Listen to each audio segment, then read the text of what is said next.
2 दिवस रुग्णालयात मुक्काम ठोकून संतोष देशमुख हत्येचा आरोपी वाल्मिक कराड हा पुन्हा तुरुंगात परतला आहे. तब्येत बरी नसल्याच्या कारणानं वाल्मिक कराडला दवाखान्यात नेण्यात आलं होतं. मात्र विविध टेस्ट केल्यानंतर कराडचे सगळे रिपोर्ट नॉर्मल आले. स्कॅन, शुगर, ब्लड प्रेशर, पोटदुखी संदर्भात विविध चाचण्या केल्या गेल्या. मात्र कराडचे सगळे रिपोर्ट व्यवस्थित असून तो ठिकठिकाणी असल्याचं समोर आलंय.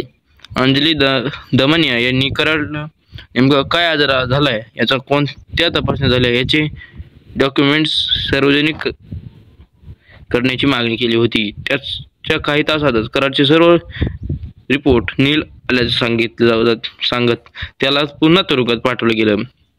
तर दुसरीकडे संतोष देशमुख यांचे बंधू धनंजय देशमुख यांनी अंजली दमनिया यांची भेट घेत हत्येच्या तपासाबद्दल चर्चा देखील सुरू केली आहे. दरम्यान बीडच्या रुग्णालयात वाल्मिक कराडला स्पेशल ट्रीटमेंट दिल्याचा आरोप होतोय. जिल्हा रुग्णालयात आरोपीसाठी स्वतंत्र कक्ष असून सुद्धा कराडला मिनी आयसीयूतल्या सर्जिकल वॉर्डात ठेवण्यात आलं होतं. कराडसाठीच सर्जिकल वॉर्डातील 11 बेड्स देखील रिकामे केले गेले. विरोधक या साऱ्याला आरोपी खातिरदारी म्हणतोय. सर्व तर सुरक्षेच्या कारणास्तव सामान्य ऐवजी स्वतंत्र वॉर्डात कराडला नेण्यास सांगण्यात आले आहे.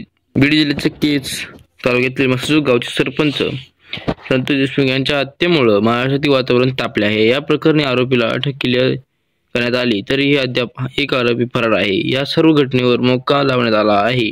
तर संतोष देशमुख यांच्या हत्येचा मास्टरमाइंड वाल्मिक कराड असल्याचे बोलले जात आहे. वाल्मिक कराडही मोक्का लावण्यात आला आहे. सध्या या प्रकरणात तपास SIT, CID आणि तसेच बीड पोलिसांकडून सुरू होत आहे.